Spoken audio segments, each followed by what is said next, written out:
Hey, what's going on, everybody? Welcome back to Bass Fishing Declassified. Today we're going to be talking about flats in the fall, and our anglers are going to discuss different scenarios, different techniques, different approaches for fishing flats in the fall. So let's get to the first angler. Hey everybody, welcome back to Bass Fishing Declassified. Today we're going to give you guys some good tips and advice on how to catch bass on grass flats in Florida. And if you guys have ever fished down in Florida, you know that flats play a big role down there. Almost every single lake in Florida has a big grass flat, some type of grass flat habitat in it, just depending upon the lake or the river that you're on, but it's a primary cover for the bass 12 months out of the year. Now, when you're talking about fishing grass flats, there's three factors you have to consider.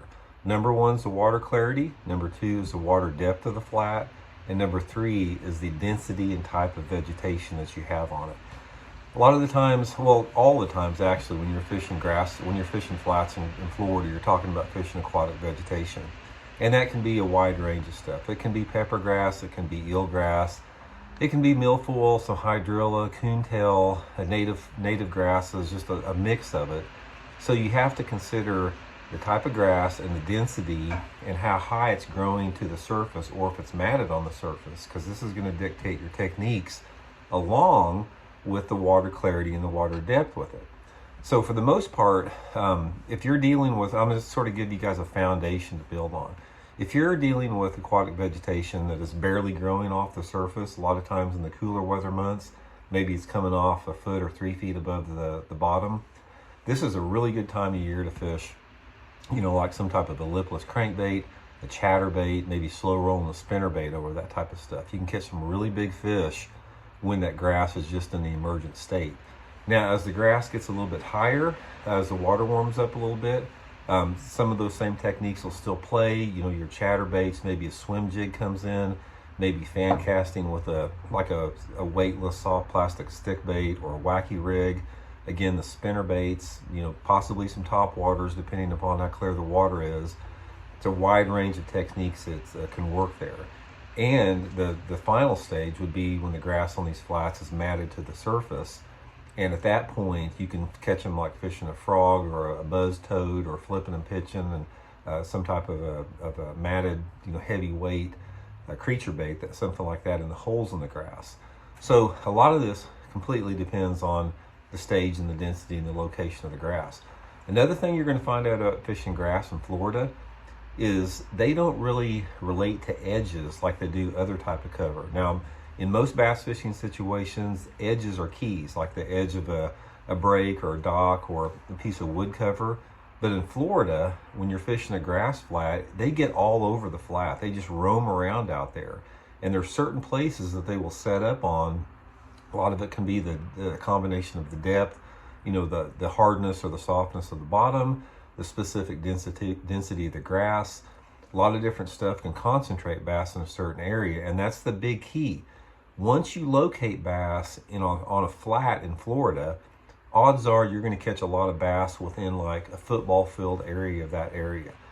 Bass will group and concentrate on flats more than about any other type of cover I've fished before.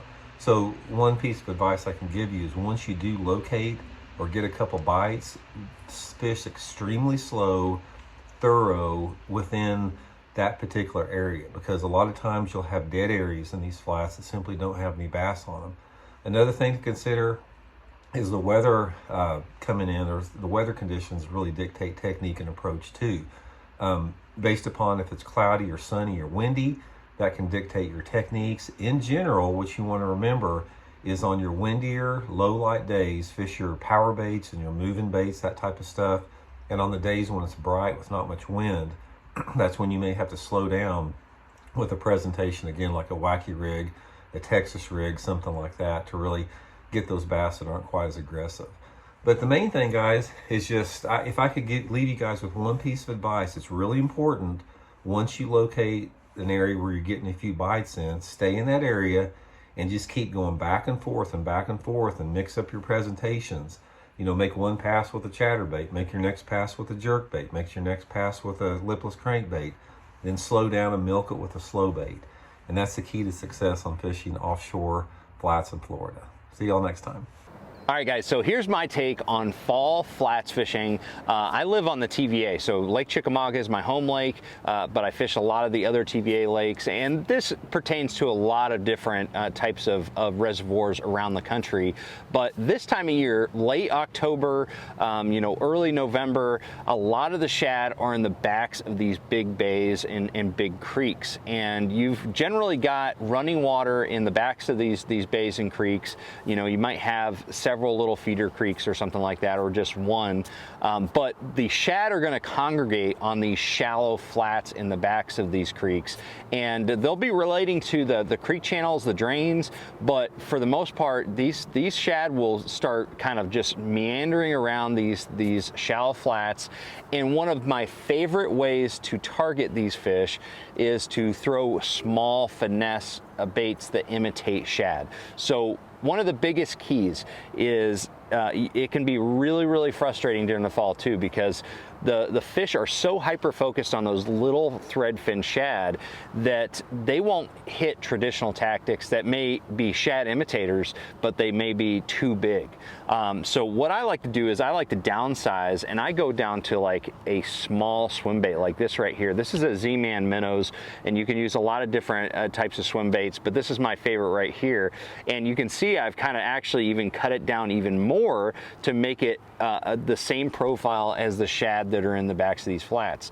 And essentially all I'm doing is making long fan casts, looking for schooling activity, and just trying to cover water until I find the group of fish that is most active. A lot of times they will be relating to the creek channel, and a lot of times they'll just be out on a nothing flat. You just have to be observant, look for the shad activity on the surface, look for the bass activity, and just throw something that looks exactly like the size and shape and color of the shad that are in the backs of these flats in these big creeks. Another thing that I like to do during the fall on these flats is to throw a small chatterbait. If the water's a little bit too dirty for the swim bait and you need something that has a little bit of vibration, a little bit more action, a small chatterbait like this is a chatterbait mini max. It's designed to be really small profile, and I've got that same swim bait that I'm using on the swim bait head as my trailer, and that's just another really good way to cover water. You have to use something that's really small and compact, so a traditional chatterbait may not be as effective, but that right there, that small little compact package, really imitates the small threadfin shad you're going to see on these flats during the fall. Well, if you happen to live in the northern part of the country like I do, up here in Wisconsin, you are experiencing a lot of cooler nights, and you've got your leaves are changing, and a lot of things are taking place. Your water temps are dropping quick, and because of that, a lot of people are moving from the lakes into the woods or doing other things, when in reality, in my opinion, this is the best time of year to be on the water. You can catch giants and you can catch numbers. You just got to deal with some cooler temps. But if you're in Minnesota, Indiana, New York, we've got a ton of natural lakes up here, and one of the best places to look for these fish, regardless of species, both largemouth and smallmouth, they're going to be up on the flats. Now for me, I determine two types of flats. I've got your shallow flats, which are going to be 10 foot of water or less, and I've got the deeper flats, which are 10 to 30 feet deep. Now I determine which type of flat to fish based on water temperature. If I'm pre-turnover, so water temps that are above the mid-50s, I'm generally going to be fishing shallow flats. The shallow flats are still going to have warmth. They're going to have good green grass growth. Largemouth and smallmouth are still going to be up there roaming around looking for an easy meal.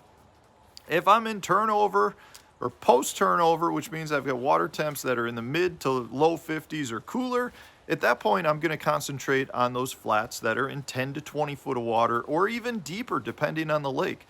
And the reason for that is that deeper water is going to retain more heat. It's going to maintain better green grass growth, and it's going to hold a lot of that structure that the fish are looking for to transition from summer and fall into their wintering areas. So that's what you got to be looking for. No matter whether it's a shallow flat or a deep flat, we want to identify those transition routes. Down south, transition routes might be your points or your creek channels, things that we don't really have up north. So what you're going to be looking for are your defined weed lines.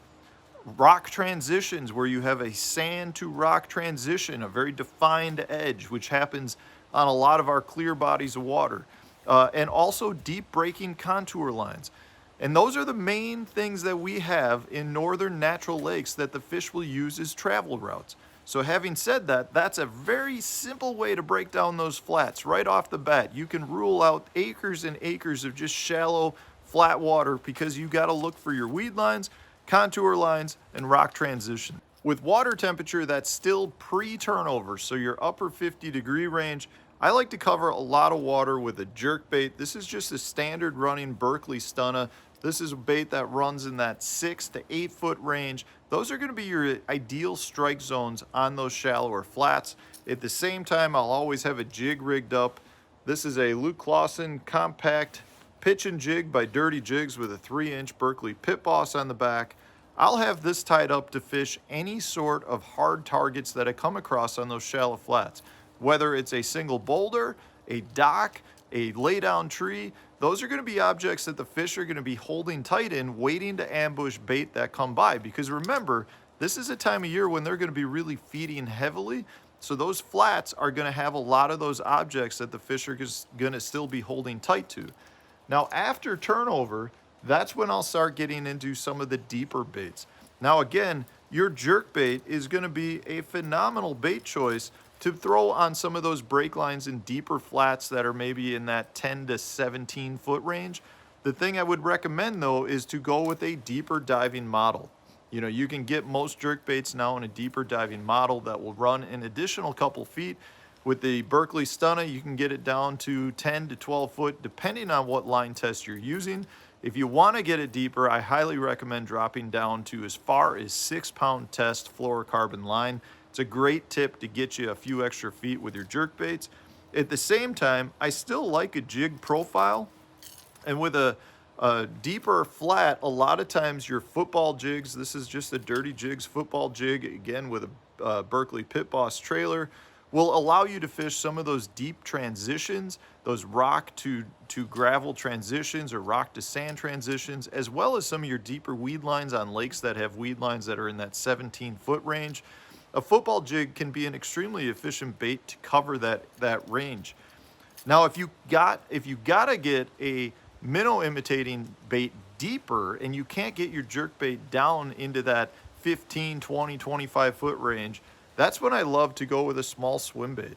You know, this is just a Dirty Jigs Matt Stefan guppy head paired up with a small 3.3 Kitech Fat Impact swim bait. It's a great bait that you can slowly swim through deep in the water column and allow those fish to come up. Because one tip for you guys is to recognize that with falling water temperature, the fish are becoming lethargic. They're not nearly as willing to chase a bait and move as far to get a bait. So you want to get your bait down into the strike zone. So if you've got fish that are holding near the bottom, which generally is the case in the fall period, then you're going to want to make sure you get your bait down to them. So if you can't get your jerk bait down, switch to a swim bait to get it down to that depth that they're holding in. The same thing goes on your shallow flats. You know, once you get to the point where you're at turnover, mid 50-degree range or lower, a lot of times those fish aren't going to be willing to come up and hit a topwater. So that's where you'd switch to your jerk bait. Even though they're only in 8 foot of water, you want to get a jerk bait down into that 6 foot range so they don't have to go as far. It's important to recognize that right now they're in a much more lethargic activity level, and therefore you got to put your bait down where they live. If you do that, you'll catch a few extra fish. Really quick, if you're enjoying the detailed instruction in this video, then head to our website, fishthemoment.com, and check out our virtual seminars page. Here you'll find seminar recordings from past seminars we've done on a variety of bass fishing topics, from seasonal bass movement, electronics, offshore bass fishing, and how weather affects bass. These are 3-hour seminars with extremely detailed graphics and instruction that we spend hours putting together so that they're extremely clear and impactful. If you want to take your fishing to the next level and enjoy the content on this channel, definitely check out our virtual seminars because I know you'll love the content. Check them out at fishthemoment.com. All right, guys, thank you so much for watching another episode of Bass Fishing Declassified. Hopefully you enjoyed this video. If you did enjoy this video, make sure you hit that like button and also subscribe to the channel. We really appreciate your support. And also drop a comment below. Let us know what you think about this video and what we talked about, and also suggestions for future videos. We'll see you out on the water.